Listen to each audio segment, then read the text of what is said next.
persécutés par leur propre famille, des fois, et puis ils sont tués et emprisonnés, torturés. Et donc, on voit déjà qu'il y a quand même quelque chose, tu vois. Ces gens-là, est-ce qu'ils ont le temps de s'enrichir ou de dire c'est la bénédiction de Dieu d'être riches alors qu'ils sont persécutés, pauvres et misérables et torturés et dénudés de tout et parfois tués. Voilà, c'est la haine de la vérité qui se produit vraiment à une échelle, elle va se produire à l'échelle mondiale, planétaire. Voilà. Tu voulais rajouter quelque chose ? Oui, tout ce que tu dis est vrai. Et quand tu parles effectivement de haine, d'anarchie, la haine de la vérité, hein, moi je pense, j'en suis persuadé, que la haine de la vérité, c'est d'adorer toutes les religions confondues, un seul Dieu. C'est la haine de la vérité. Hein, parce que Christ n'est plus au centre. C'est comme si Dieu est au centre, le Dieu de toutes les dénominations et de toutes les religions existant dans le monde. Le bouddhisme a son Dieu, le pentecôtiste a son Dieu, l'adventiste il a son Dieu, et ainsi de suite. Le musulman il a son Dieu, l'hindouisme il a son Dieu. Alors on enlève toutes ces étiquettes et on dit nous avons tous un Dieu, donc nous allons tous servir le Dieu et nous allons nous aimer les uns les autres. Hein, parce que le plus grand commandement, c'est aimez-vous les uns les autres. Aime Dieu tout ton cœur et aimez-vous les uns les autres, les uns les autres. Hein, et c'est le danger œcuménique. Il est à son apogée actuellement au Kazakhstan. J'en parlais justement avec le pape qui a rencontré tous les dirigeants de toutes les églises du monde pour justement parler de la religion mondiale qui est vraiment en train d'arriver. Voilà, donc je voulais simplement préciser cela, que la haine de la vérité, c'est rejeter Jésus-Christ, le sacrifice sur la croix. Il nous a sauvés et il nous a purifiés de tous nos péchés. Or, suivre un seul Dieu pour l'amour, des frères et des sœurs ne sauve pas. Les œuvres ne sauvent pas.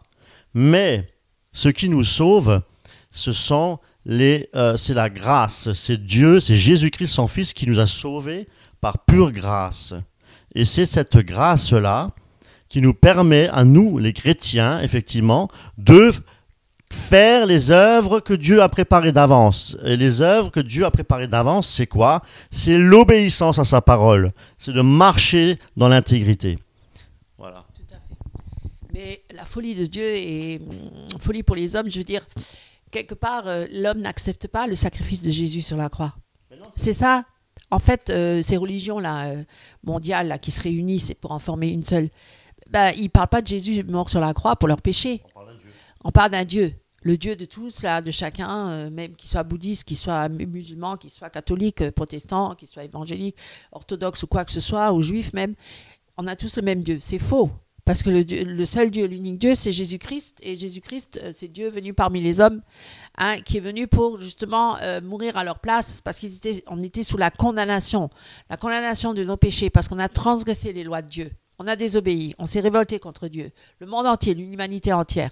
Et c'est Jésus seul qui peut nous sauver, parce que c'est lui seul qui a accompli l'œuvre de la croix, lui seul qui a accompli l'œuvre de la loi, parce que lui, il n'a pas transgressé les lois.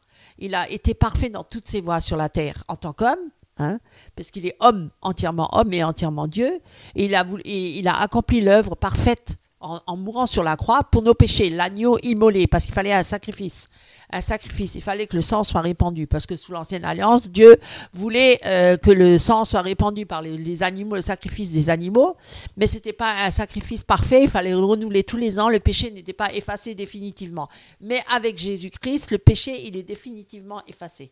Il est vaincu, il a été enlevé.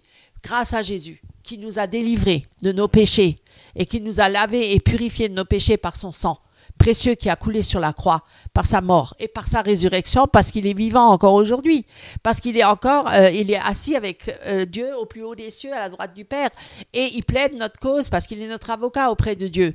Mais oui, juste pour dire que oui, certaines religions le disent aussi, les catholiques, mais ils oublient de dire qu'il n'y a qu'un seul médiateur entre Dieu et les hommes, c'est Jésus-Christ, pas Marie, pas les saints, pas Bouddha, pas Mohamed, qui que ce soit d'autre. Seul Jésus est le chemin, la vérité et la vie.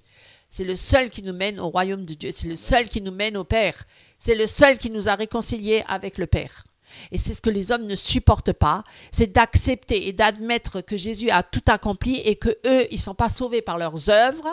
Parce que ça, c'est l'orgueil de l'homme qui veut dire « Non, mais moi, je vais rajouter des choses en faisant des œuvres, des bonnes œuvres, et en aimant mon prochain, en faisant tout ça, etc. Parce qu'il ne veut pas accepter d'être misérable et un pauvre pécheur. » C'est surtout ça. Oui, tout à fait. Moi, j'aimerais bien ajouter, effectivement, gloire à Dieu, et on parle du sang du Christ, sans effusion de sang, il n'y a pas de pardon. Hébreu. Et ce que je voudrais bien souligner, c'est qu'effectivement, c'est que les musulmans ne reconnaissent pas Jésus étant le Fils de Dieu. Ils le reconnaissent en tant que prophète, mais ils ne le reconnaissent pas en tant que Fils de Dieu. Or, Jésus a dit que celui qui ne reconnaît pas que je suis le Fils de Dieu, c'est l'esprit de l'Antichrist. Et ce qu'il faut aussi dire, c'est que pour les musulmans, Jésus-Christ est aussi vivant. Mais il n'est pas mort sur une croix en laissant couler son sang comme un sacrifice valable pour le pardon des péchés de toute l'humanité. Mais il est monté sans passer par une mort et sans passer par les douleurs. Un peu comme Enoch, un peu comme Élie. Voilà, donc il n'y a pas d'effusion de sang pour eux. Donc, oui, sans effusion de sang, effectivement, il n'y a pas de pardon possible. Et ce que je voulais aussi encore ajouter, c'est pourquoi le communisme, sans évoquer, on va dire, le sacrifice de Christ, c'est une réelle contrefaçon. Ça, il faut l'admettre. C'est une contrefaçon de l'évangile scripturaire, de l'évangile biblique et apostolique. Une contrefaçon diabolique. Pourquoi ? Pour favoriser une religion mondiale, c'est-à-dire l'unité, une unité dans un amour, une unité divisée dans un amour charnel, je dirais. Dans un amour charnel. Pourquoi ? Pour amener tout le monde à l'adoration de celui qui est en train d'arriver, à savoir l'Antéchrist. Voilà. Et ça, c'est la mission de Satan. La mission première de Satan, c'est de rentrer dans les églises pour, comme tu disais tout à l'heure, pour diviser le corps de Christ. Et il va s'attaquer à qui ? À tous ceux qui enseignent la parole. De toute façon, dans le monde, il les possède déjà tous. Et il veut tous les amener à se prosterner devant lui. Alors, bien sûr que c'est complètement... c'est une composante qui est émotionnelle et spirituelle dans tout ce qui se passe. C'est émotionnel et spirituel. Et la population, ce qui est un peu dommage, c'est qu'elle est complètement inconsciente, même dans les églises parfois, de la mécanique qui agit sur elle. Donc, y a deux camps qui vont se former. Soit vous participez à un processus, ou soit vous y résistez. Il y a la résistance et il y a ceux qui se laissent aller. Et c'est vrai qu'il faut impérativement, et c'est même une urgence, des penseurs indépendants, très forts, pour ne pas subir ce processus d'influence qui est illogique spirituellement et émotionnellement. Et qui est émotionnel et spirituel, pardon. Et il faut être vraiment très, très stable dans la parole, là. Il faut être vraiment très équilibré dans la parole. La vivre vraiment du mieux possible et avoir les yeux ouverts sur tout ce qui se passe. Et l'étudier dans son contexte. Voilà. Pourquoi ? Parce que les gens croient plus facilement un mensonge que la vérité. C'est toujours plus facile de croire un mensonge que la vérité. Pourquoi ? Tout simplement, pourquoi ? Parce que pour arriver à la vérité, cela demande un peu du travail, du temps, une recherche, une enquête, analyser, examiner, se poser les bonnes questions. Forcément, est-ce que ce que la personne me dit, est-ce que c'est vraiment la vérité ou est-ce que... voilà, et voir et chercher, être un chercheur en fait, hein, toujours un chercheur à la quête de la vérité. Bien sûr, c'est Jésus la vérité. Bien sûr que un chrétien né de nouveau, il va chercher la vérité en qui? Ben, en Christ, puisque Christ a dit « Je suis la vérité, le chemin et la vie ». Et Christ connaît tout ce qui se passe dans ce bas monde. Et il sait très bien à qui nous avons affaire, puisqu'il l'a vaincu. Déjà, il y a 2000 ans sur la croix, Satan. Il connaît toutes ses subterfuges et toutes ses stratagèmes et toutes ses ruses. Et il sait tout, il l'a vaincu. Donc, le diable sait très bien qu'il est vaincu à travers Jésus-Christ. Il est vaincu. Par Jésus-Christ, il est vaincu. Et les vrais chrétiens authentiques, eh bien, ils se confient en qui? Ils se confient en l'homme. Ils ne se confient pas en l'homme, ils ne se confient pas dans les mouvements, ils se confient en Jésus-Christ. Ils prient et ils passent du temps avec Dieu. Ils cherchent la vérité en Christ et Dieu nous guide par le Saint-Esprit. Et celui qui a l'amour de la vérité, eh bien, Dieu le garde. Il va lui ouvrir les yeux. Il va lui montrer la vérité. C'est clair. C'est sûr. Alors, mes amis, ce que je voulais dire, c'est que on est vraiment dans une période vraiment très, très difficile. Et donc, il est plus facile de croire au mensonge qu'à la vérité. Pourquoi? Parce que ça demande un effort. Ça demande de vraiment faire une enquête, des recherches. Alors que les mensonges, ils peuvent être acceptés sans aucun examen. On écoute un prédicateur, ou on écoute un politicien, ou on écoute n'importe quel homme qui parle et qui a une influence sur une foule de gens. Eh ben, on peut le croire ou pas le croire. Ouais. Donc là, c'est vraiment une question de foi, on va presque dire, mais de croire la personne sans vérifier quoi que ce soit. Croire, simplement croire. Elle peut vous rabâcher n'importe quoi, parce qu'elle a du charisme, elle a du succès, comme on dit, elle a une influence. Les influenceurs sur YouTube, pourquoi ils arrivent à avoir autant de vues de gens qui les regardent? Parce qu'ils ont une certaine influence. Ce sont des influenceurs. Donc c'est ça. Et les gens, ils ont toujours besoin de rechercher quoi? Ils ont besoin de rechercher toujours un modèle, un Dieu. C'est quand même assez étonnant. Ils ne peuvent pas par eux-mêmes réfléchir et chercher par eux-mêmes. Et non, ils ont toujours besoin de modèles, ils ont toujours besoin d'exemples, ils ont toujours besoin de gourous, de chefs, etc. Donc c'est très dangereux parce que justement, alors, ils acceptent plus facilement les mensonges. Si la personne, elle est très séduisante, elle a beaucoup de charisme, et puis comme ça, en apparence, elle donne l'impression d'avoir... par ses actes apparentes, parce qu'on ne voit pas ce qui est caché, secret, mais par ses actes apparents, elle peut montrer des belles choses, et donc les gens, ils y croient, voilà, et ils tombent dans le piège. Et ils vivent plus par les sentiments, par les émotions, que par le raisonnement ou par un examen plus approfondi, personnel par rapport à ce que la personne, elle dit, ou fait. Ouais. Et ce que je voulais aussi ajouter, c'est que et au sein de l'assemblée, vous allez voir le pasteur et puis vous l'explique de cette manière-là et vous allez lui faire totalement confiance, mais pourtant quelque part vous êtes totalement dans l'erreur parce que c'est une interprétation de votre pasteur. C'est ce qui se passe dans les églises, on va dire dans les sectes. Donc lorsque en tête il y a un homme qui dirige toute l'église seul. C'est très dangereux. C'est très dangereux parce que ça sous-entend que dans les autres églises, ils n'ont pas le Saint-Esprit. Et moi, je pense pas, la parole est claire, il faut un comité, il faut un collège d'anciens, de pasteurs dans l'église pour pouvoir trancher quand il le faut. Et c'est pas seulement une personne qui décide toute chose. Donc, pour mieux comprendre effectivement la parole de Dieu, un verset biblique, il faut déjà connaître la parole pour pouvoir le mettre dans son contexte. Et ensuite, on peut aller aux bonnes sources. Et là, le Seigneur, dans son amour, lorsque vous cherchez la vérité, eh bien, il vous mettra sur votre chemin, oui, certainement, un homme digne de confiance, qui va vous expliquer cela comme Dieu le veut. Parce que lorsque nous demandons quelque chose au Seigneur, Dieu utilise aussi des êtres humains pour nous révéler certaines choses. Tout à fait. Par contre, je vais quand même un petit peu mettre un bémol sur ce que tu viens de dire, parce que un collège d'anciens, oui, bien sûr, mais justement, je voulais te dire que la nouvelle réforme apostolique, avec tous ces grands apôtres qui sont à la tête de cette mouvance, ils sont aussi un collège. Ils ont aussi plusieurs anciens qui se réunissent et qui tout ça et qui décident sur l'avenir de l'Église. Alors, c'est pas forcément une référence.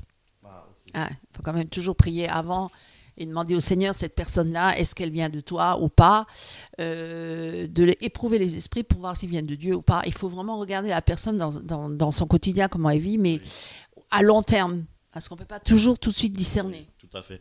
Mais oui, tout à fait. Et c'est très bien ce que tu dis, c'est bien que tu précises les choses, mais moi je parle plutôt, on va dire, sur le plan fondamental. Une connaissance sur l'écriture, voilà, sur la parole. Ce qu'on peut dire, c'est que la vérité, elle devient de plus en plus rare. On préfère plus le mensonge parce que ça nous arrange, parce qu'on cherche des docteurs selon la démangeaison de nos oreilles. Finalement, ça arrange les gens, les mensonges. Parce que ça ne les met pas en face de leur état de péché, déjà eux-mêmes, et puis ça ne les met pas en face de leur misère, même spirituelle parfois, et voilà, d'avoir besoin d'un sauveur, de finalement reconnaître qu'on a des faiblesses, parce que l'homme est toujours dans son orgueil à croire qu'il a une force et qu'il va y arriver sans Dieu et qu'il est lui-même un Dieu. Parce que c'est bien ce qui est dit aussi aujourd'hui, de nos jours, c'est que l'homme est Dieu.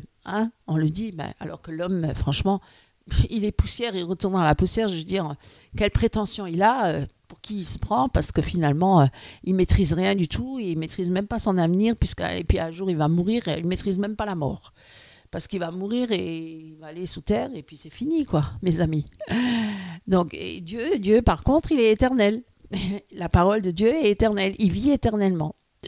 Nous, on vieillit, voilà, et puis on s'en va. Et donc, je crois qu'il faut quand même être un peu plus prudent sur ce que nous avançons et ce que nous disons et comment nous agissons vis-à-vis de notre prochain et l'influence que nous pouvons avoir sur les autres. Parce que c'est quand même important de savoir que ça peut avoir un impact dans le bon sens comme dans le mauvais sens. Et nous aurons tous des comptes à rendre devant le Seigneur, voilà, devant l'Éternel. Donc, moi, je pense qu'il faut être prudent, mais aussi avoir la crainte de Dieu, parce que la crainte n'est plus trop prêchée non plus. Et je trouve que c'est quand même important de savoir que ce que nous disons, eh bien, il faut que ce soit approuvé par Dieu. Et en premier, parce que c'est vrai. On peut dire beaucoup de choses et entraîner une multitude de gens après nous et finalement être complètement dans l'erreur. Alors, c'est important quand même de toujours se soumettre à Dieu et obéir au Seigneur avant toute chose et non aux hommes. Et non aux hommes. Voilà. Donc, c'est ça ce que je voulais dire et je voulais vous encourager surtout à ça. Et puis, ce qui est dommage, c'est que les gens, ils aiment bien s'alimenter, et on le voit déjà dans le monde, les médias et tout ça qui sont sous cette influence de l'antéchrist, bien sûr, du nouvel ordre mondial. Les gens, ils se satisfont de peu, parce qu'ils acceptent les médias officiels, la désinformation totale, ils acceptent les mensonges, ils préfèrent même les mensonges parfois pour pas aller chercher plus loin. Ils préfèrent ce qui est très rapide et ce qui impressionne les gens. Voilà. Ils préfèrent souvent ces médias-là. Et puis même ce qu'on dit dans l'Église, parfois on prend parole d'évangile. Si un pasteur il est mal informé, il peut propager aussi des choses qui sont pas bibliques. Donc, c'est important quand même de toujours soi-même examiner, comme les chrétiens de Béret, la parole de Dieu et puis de s'informer aux bonnes sources. Faut quand même le dire. Alors, la Bible, elle dit qu'aucun mensonge n'est de la vérité. Tu peux prendre 1 Jean chapitre 2. Parce que la vérité, elle ne change pas. La vérité est toujours la même. Jésus l'a dit lui-même. Il est le même hier, aujourd'hui, demain et éternellement. On ne peut pas changer la vérité. C'est Jésus la vérité. Donc, 1 Jean, et premier épître de Jean, chapitre 2. Est-ce que tu peux lire ? Mes petits enfants, je vous écris ces choses afin que vous ne péchiez point. Mais si quelqu'un a péché, nous avons un avocat auprès du Père, Jésus-Christ le juste. Il est lui-même la victime expiatoire pour nos péchés, et non seulement pour les nôtres, mais aussi pour ceux du monde entier. Gloire à Dieu, c'est ça la vérité. Hein? Alors donc, maintenant, on veut plus de Jésus. Hein? On veut plus de Jésus. Nous vivons dans une époque où il y a énormément de révélations, mais des révélations très mensongères. Pour pouvoir apporter ces changements à cette nouvelle ordre mondiale, cette réinitialisation, un gouvernement mondial, voilà. Et donc, on essaie d'amener ça d'une manière très subtile et pour endoctriner les gens. Et puis, en même temps, je ne sais pas si tu as déjà remarqué, mais les gens deviennent, dans cette catégorie-là, de plus en plus riches. Hein, on parle beaucoup d'argent, on brasse énormément d'argent. Et voilà, et puis c'est un peu l'unité spirituelle de Babel, là, je ne sais pas si tu vois, qui veulent atteindre Dieu, voilà, qui veulent défier plutôt Dieu. Défier Dieu en montrant, regarde, nous, par notre force puissante, nous arrivons à changer le monde, tu vois, et même changer l'Église, voilà. Et donc, on voit bien que derrière tout ça, il y a un esprit qui agit, hein, c'est l'esprit de l'Antéchrist, hein, qui œuvre dans le monde, dans tous les organismes gouvernementaux, comme l'ONU, hein, il faut le dire, et les banques centrales sur l'Amérique et le monde. Hein. Et, mais nous sommes dans le monde, et le monde, il devrait savoir que de nous qu'il existe une autre voie, parce que nous sommes dans le monde, mais nous ne sommes pas du monde. Hein. Donc, qu'il y a une meilleure voie. Et c'est ça que nous devons prêcher. Et pas dire que Dieu nous bénit et qu'on va régner maintenant déjà sur la terre, hein, que le royaume de Dieu est déjà là. Et puis, oui, le royaume de Dieu, il est parmi nous, il est en nous. Mais je veux dire que c'est pas dans ce monde-là. Parce que Jésus l'a dit, je ne suis pas de ce monde. Ce monde-là, il est contraire à moi. Donc les gens qui cherchent dans le monde à s'enrichir et à croire comme c'est maintenant que Jésus... Il y en a qui disent même que Jésus, il est déjà là. Enfin, voilà. Il y en a qui disent n'importe quoi. Ils disent beaucoup de bêtises. Hein. Et ils préparent... Ils vont d'abord impacter le monde entier, toutes les sociétés, tous les domaines de la société, politique, économique, social, éducatif, etc., artistique et tout ça. Et Jésus va venir en tant que femme, c'est ça ? Non. Mes amis, je ne sais pas si vous avez... Là aussi, je vous mets un petit peu au clair par rapport à cela. Il y a actuellement une secte très connue. Et oui. Alors, ils réalisent de très bons films de qualité. Et ça s'appelle l'Église du Dieu Tout-Puissant. Oui, alors on parle beaucoup de persécution, etc. Mais attention, c'est un petit peu comme l'Église des Saints des Derniers Jours, à savoir les Mormons. Ils ont la Bible et un Bible extra. Donc, une extension, on va dire, de la Bible où effectivement les choses ont été révélées par un autre apôtre, hein, que les disciples de Jésus-Christ. Donc un faux apôtre, par exemple l'Église du Tout-Puissant, c'est la révélation de Jésus-Christ qui s'est incarné dans une femme.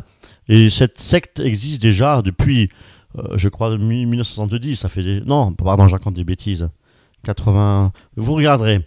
Hein, je vous laisserai regarder. Mais attention, faites très attention, c'est ce qu'ils appellent la parole incarnée, la révélation de la parole. Donc c'est un livre qu'ils ont rajouté avec tous ces écrits révélateurs en fait de ce Jésus incarné dans une femme.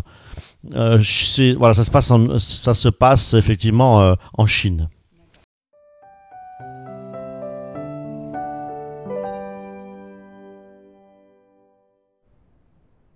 Bonjour à tous, je m'appelle Xinji. Dans les derniers jours, le Dieu Tout-Puissant incarné est apparu pour œuvrer et exprimer de nombreuses vérités.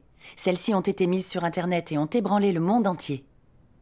Et de plus en plus de gens étudient l'apparition et l'œuvre de Dieu Tout-Puissant. Il est évident que le fait que Dieu s'incarne et exprime la vérité démontre pleinement le pouvoir des paroles de Dieu et son omnipotence. En étudiant le vrai chemin, beaucoup de gens voient que les paroles exprimées par Dieu Tout-Puissant sont pleines d'autorité et de puissance, qu'elles sont la vérité, qu'elles viennent de Dieu, et les gens sont convaincus et délivrés de tous leurs doutes. Cependant, quand ils entendent que Christ des derniers jours, Dieu Tout-Puissant, est une femme, beaucoup d'entre eux secouent la tête et refusent de l'accepter. Ils pensent que quand le Seigneur Jésus est venu, il était un homme. Le Saint-Esprit appelait le Seigneur Jésus Fils bien-aimé. Et la Bible rapporte la même chose. Alors les gens se disent que le Seigneur sera un homme quand il reviendra, à l'image du Seigneur Jésus judaïque. Il ne sera absolument pas une femme. Quel que soit le nombre de vérités exprimées par Dieu Tout-Puissant et la grandeur de son œuvre, ils refusent de l'accepter et l'étudient encore moins. Voici leur raisonnement. Si Dieu Tout-Puissant était un homme, alors je croirais. Mais s'il est une femme, je ne croirai jamais, et peu importe ce que vous direz. Car le Seigneur Jésus était un homme. À cause de ça, ils ratent leur chance d'accueillir le retour du Seigneur et tombent dans le désastre. Ce qui est bien dommage. Alors est-ce que les affirmations et les points de vue de ces croyants sont corrects? Sont-ils en accord avec la prophétie biblique? Ont-ils un fondement dans la parole de Dieu? Absolument aucun. En effet, parce que le Seigneur Jésus n'a pas précisé s'il serait un homme ou une femme quand il reviendrait, et que le Saint-Esprit n'a pas témoigné que le Fils de l'homme serait un homme ou une femme quand il reviendrait. La Bible non plus n'a pas prophétisé que Dieu serait un homme ou une femme quand il reviendrait dans les derniers jours. C'est une preuve suffisante du fait que les affirmations et points de vue humains n'ont pas de fondement biblique et ne sont que des notions, le fruit de l'imagination des gens. Beaucoup de gens se posent la question suivante. Pourquoi le Dieu incarné dans les derniers jours est-il une femme au lieu d'être un homme? Ici, je vais vous exposer une part de ma compréhension personnelle de cette question. Il y a beaucoup de prophéties dans la Bible qui concernent la venue de Dieu incarné, en tant que Fils de l'homme dans les derniers jours. Mais elles ne précisent pas si le Seigneur sera un homme ou une femme quand il reviendra dans les derniers jours. La Bible dit « L'avènement du Fils de l'homme, le Fils de l'homme viendra, et le Fils de l'homme en son jour. » Aujourd'hui, Dieu Tout-Puissant est venu, a exprimé beaucoup de vérités et a accompli l'œuvre du jugement dans les derniers jours, ce qui réalise ses prophéties. Cependant, les gens sont surpris quand ils découvrent que Christ des derniers jours est une femme. Ce n'est pas du tout en accord avec nos notions. Comme il s'agit de l'apparition et de l'œuvre de Dieu, il est normal que les gens aient des notions à ce sujet. Les gens avaient des idées encore plus erronées quand le Seigneur Jésus est venu. Or, plus les gens ont de notions à propos d'une chose, plus cette chose devient mystérieuse. Si Dieu ne révèle pas ces mystères, nous ne les comprendrons jamais. Je vous propose de regarder ce que dit Dieu Tout-Puissant. Si Dieu était seulement incarné comme un homme, les gens le définiraient comme un homme, comme le Dieu des hommes, et ne croiraient jamais qu'il est le Dieu des femmes. Alors les hommes croiraient que Dieu est du même sexe que les hommes, que Dieu est la tête des hommes. Et les femmes alors? Cela est injuste. N'est-ce pas un traitement préférentiel? Si tel était le cas, alors tous ceux que Dieu a sauvés seraient des hommes comme lui, et il n'y aurait pas de salut pour les femmes. Quand Dieu a créé l'humanité, il a créé Adam et il a créé Ève. Il n'a pas créé seulement Adam, mais il a créé l'homme et la femme, tous les deux, à son image. Dieu n'est pas seulement le Dieu des hommes, il est aussi le Dieu des femmes. Chaque étape de l'œuvre faite par Dieu a sa propre signification pratique. En ce temps-là, quand Jésus est venu, il est venu sous une forme masculine. Et lorsque Dieu vient cette fois, sa forme est féminine.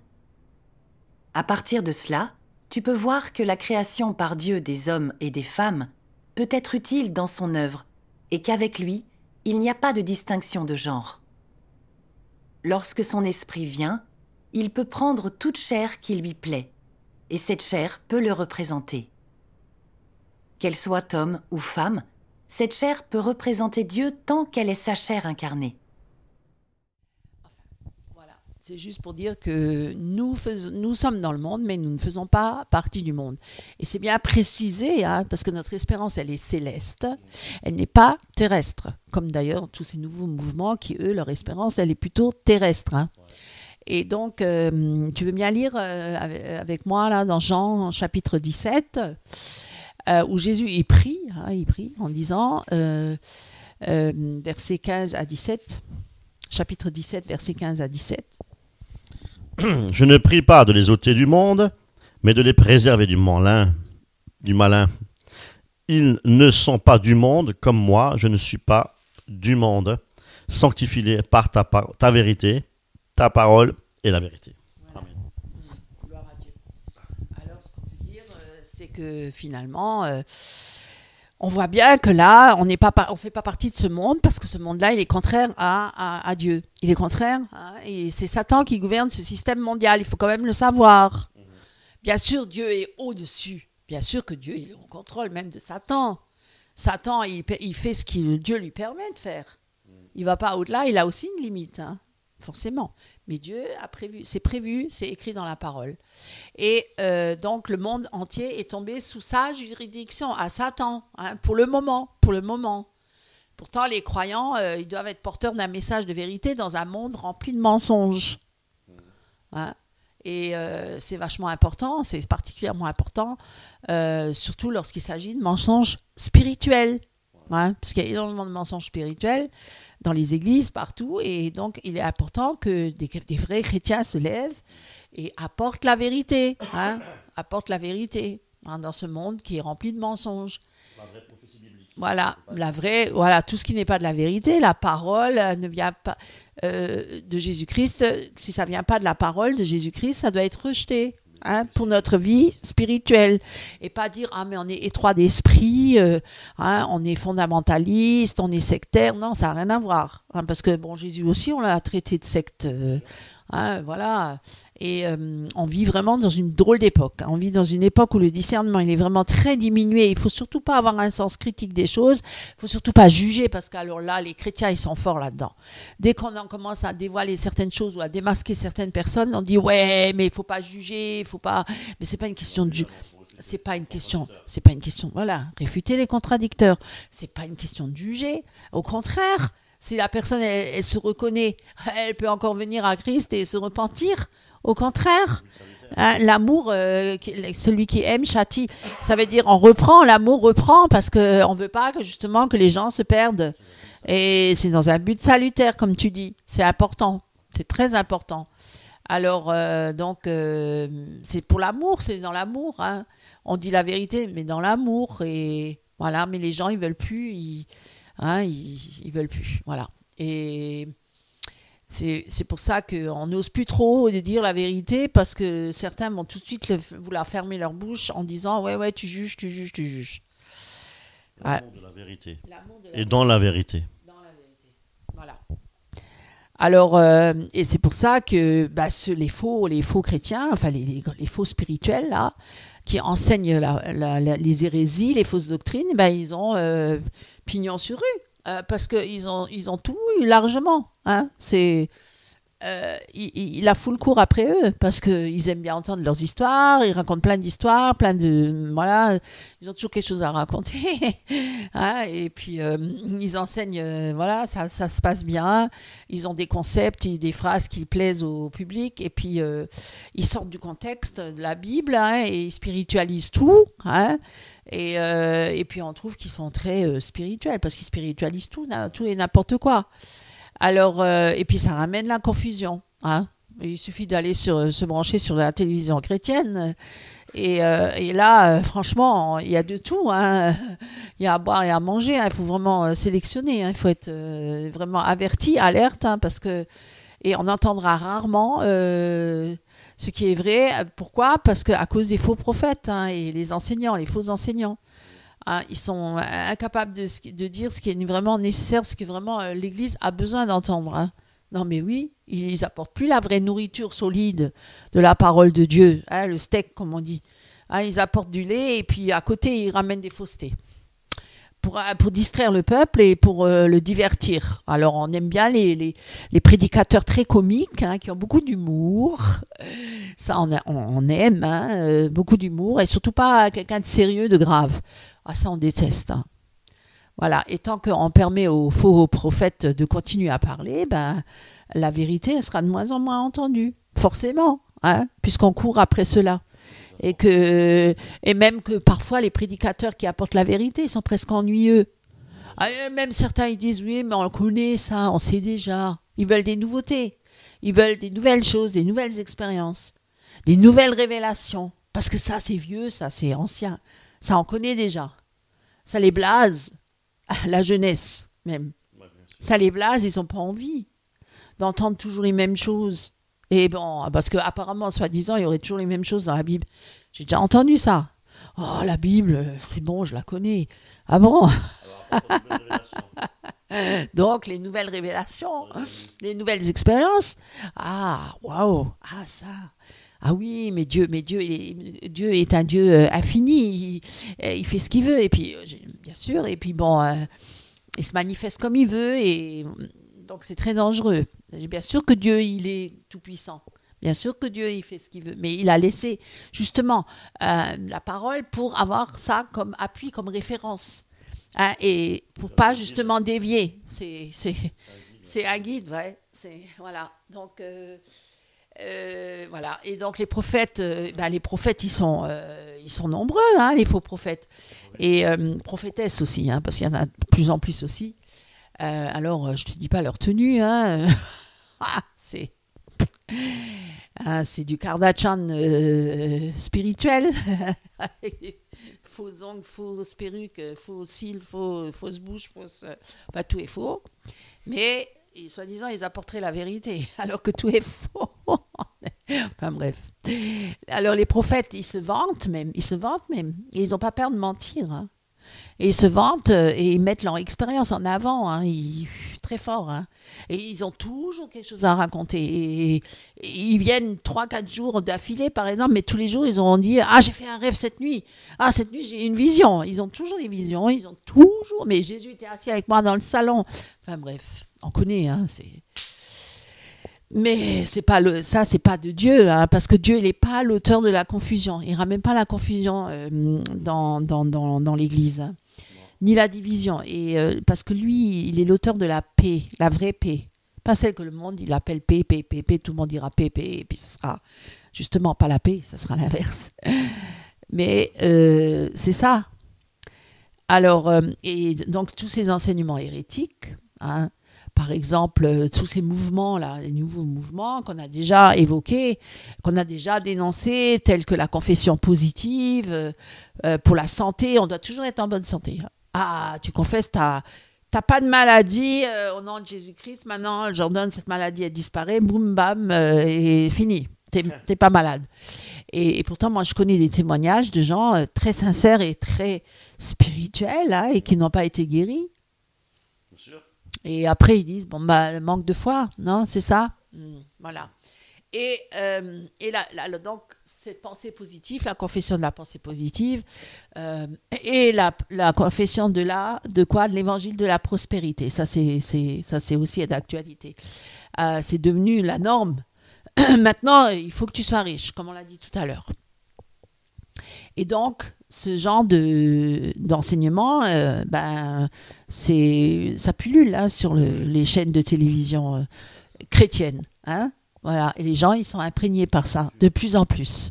De plus en plus. On en vit, parce qu'ils se montrent sous un angle très séduisant, en disant que regarde, ils n'ont pas de problème, regarde, ils sont toujours bien, regarde, ils sont tellement épanouis. Waouh, mais regarde, ils ont la joie, et ils chantent, ils louent Dieu, ils sont riches et ils sont voilà. Et, les gens beaucoup qui sont frustrés, qui ont peut-être beaucoup de problèmes, beaucoup d'épreuves, ils vont dire oui, mais alors Dieu il m'aime pas, il aime que eux. On commence à douter de l'amour de Dieu pour nous. Et est-ce que Dieu il aimait pas Paul alors qu'il était persécuté, qu'il était mis en prison, qu'il a été dénudé, moqué, craché dessus, enfin bref, Jésus, est-ce que Dieu n'aimait pas Jésus? Frappé et crucifié? Si. C'était l'amour de Dieu, mais c'est quelque chose d'incompréhensible, on ne comprend pas. Pourquoi?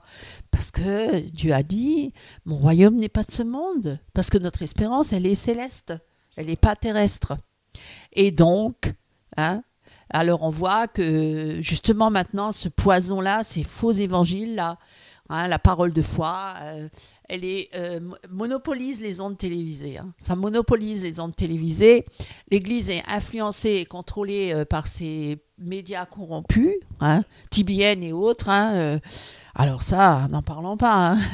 Benin et compagnie, Copeland et Kenny Hagin, eux, ils sont vraiment ils sont forts là-dedans pour entraîner les autres dans l'erreur, dans la corruption. Et même les politiciens sont mêlés dedans, on invite même les politiciens, on va même prier pour les politiciens. En Amérique, c'est une mode. Les téléévangélistes, les évangélistes, ils vont aller prier dans le bureau du président américain pour le soutenir dans son engagement pour le pays, pour l'Amérique. Mais c'est pas biblique, ça, c'est pas écrit dans la Bible qu'il faut s'engager dans la politique. Où c'est écrit, ça? C'est pas écrit, ça. On devait même pas se mélanger avec les gens du monde. Et on devait pas se mêler de la politique.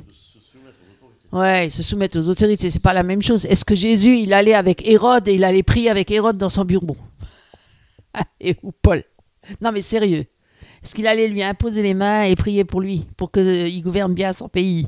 Non, mais ça s'est pas vu, ça. Voilà. Bon, je sais pas alors.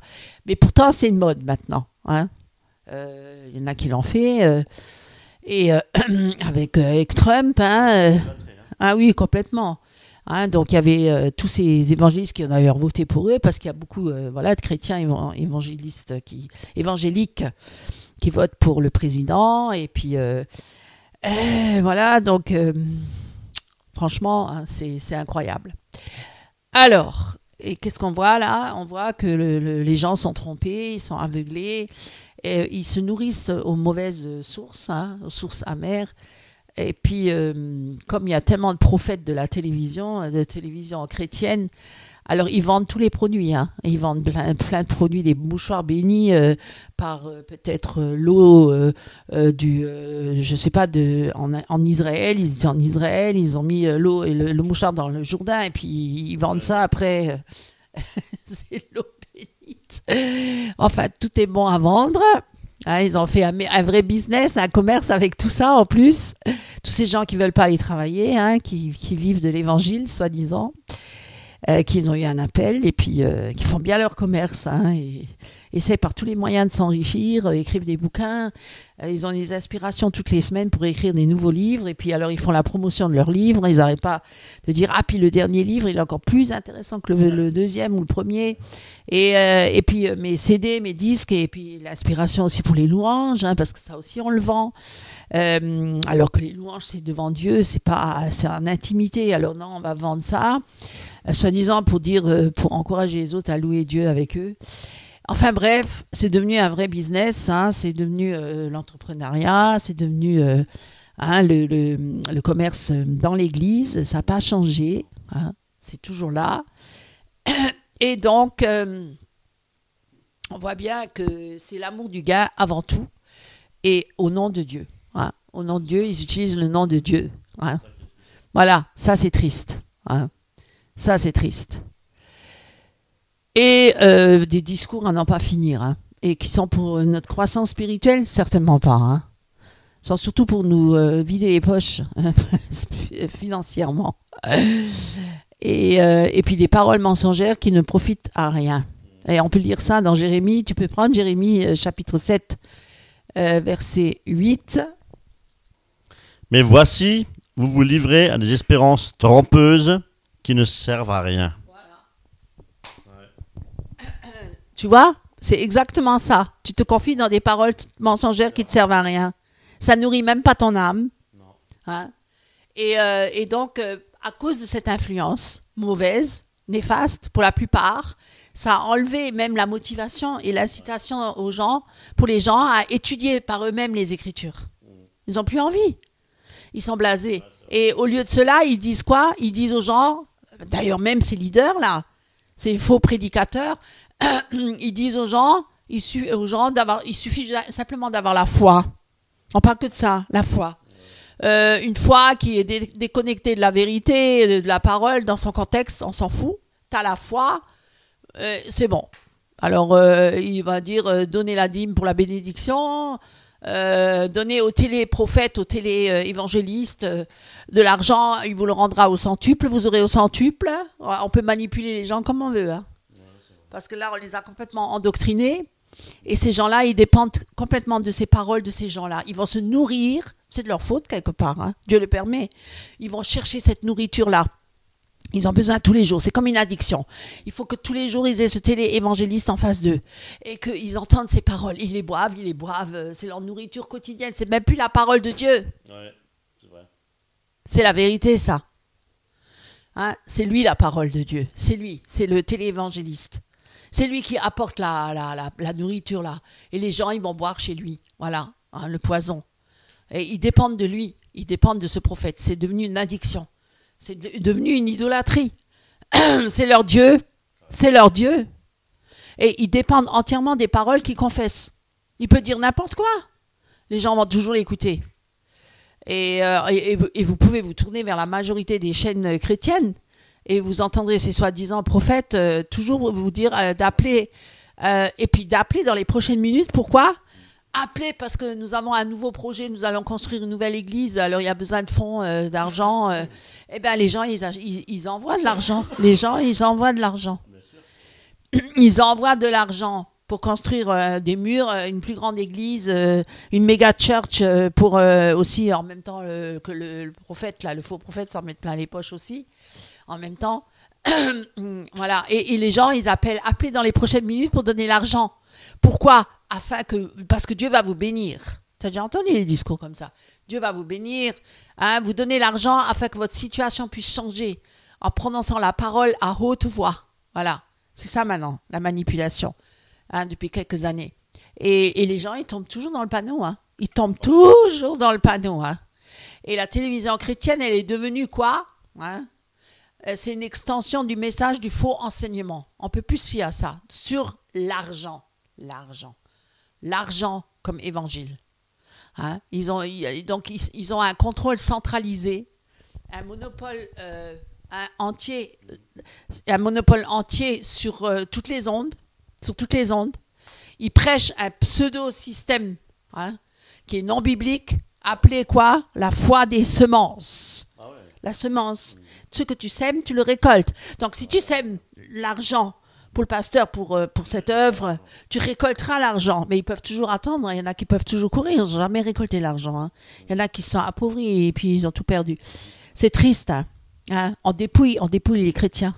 On dépouille le peuple de Dieu. On l'appauvrit. On le manipule. Et bon, on voit ça en Afrique, mais en Amérique aussi, en France aussi. Dans chaque civilisation, dans chaque peuple, dans chaque pays, on agit selon la mentalité de ce pays.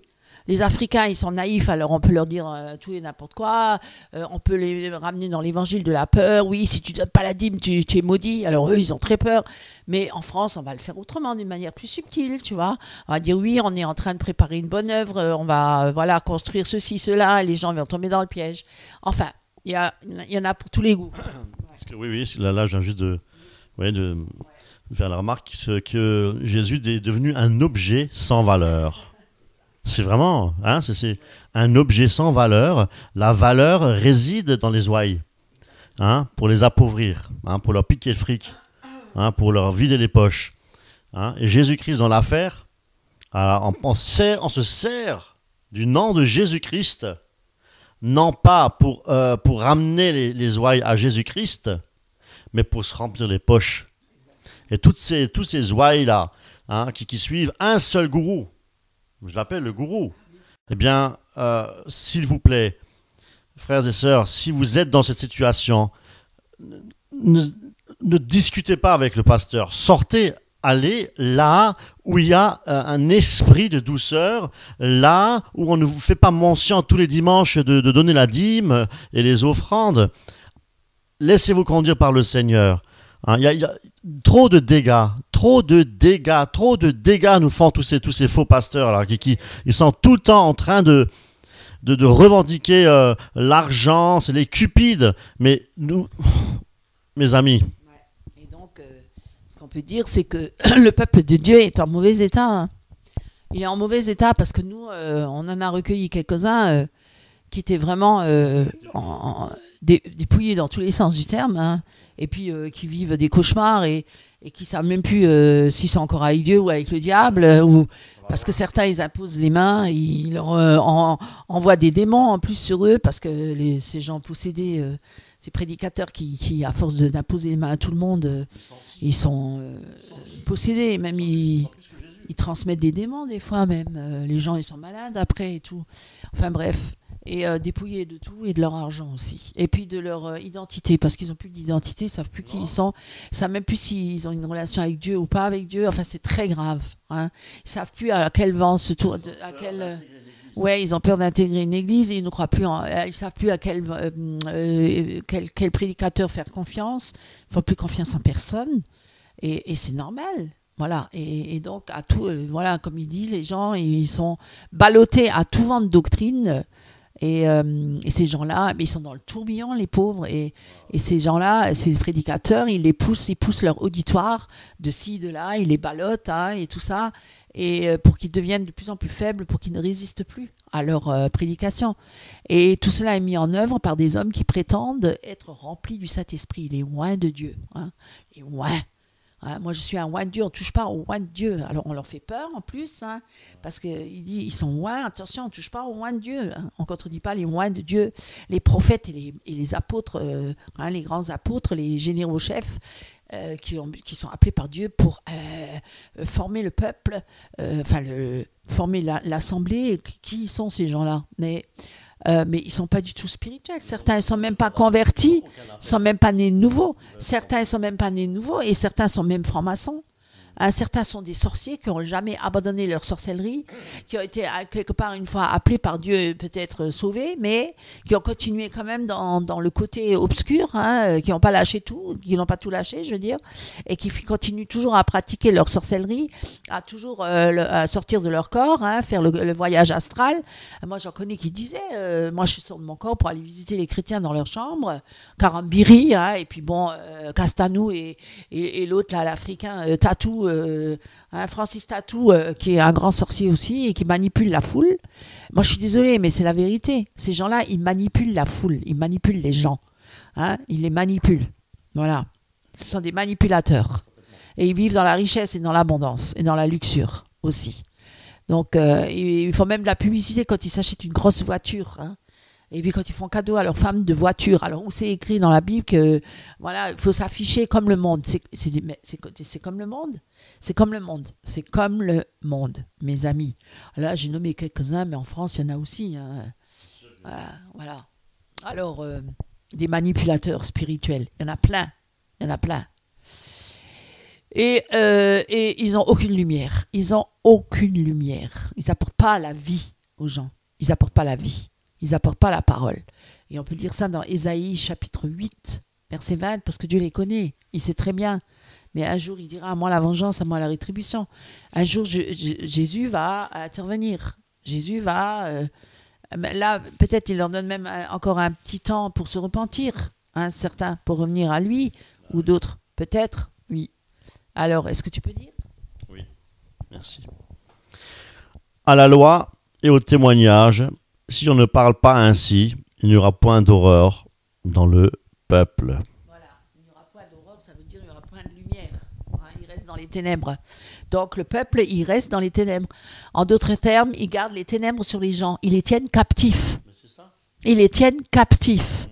Et les gens sont angoissés. Hein, les gens sont envoûtés. Envoûtés, exactement. C'est vraiment le mot. Alors, et voilà.